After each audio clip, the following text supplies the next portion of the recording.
اچھا ناظرین، نون لیگ کے اندر جو معاملات ہیں، جو اختلافات ہیں، اس کو ایک طرف رہنے دیں۔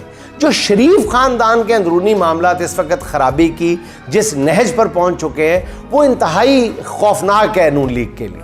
مثلا فیلڈ مارشل کے مسئلے پہ، فیلڈ مارشل کی تقرری کے مسئلے پہ ایک عجیب و غریب صورتحال سامنے آئی ہے۔ شہباز شریف صاحب کو یہ کہنے کی، یہ وضاحت کی کیا ضرورت پڑی تھی پہلے کہ یہ میرا فیصلہ تھا؟ جنرل عاصم کو فیلڈ مارشل بنانا میرا فیصلہ تھا۔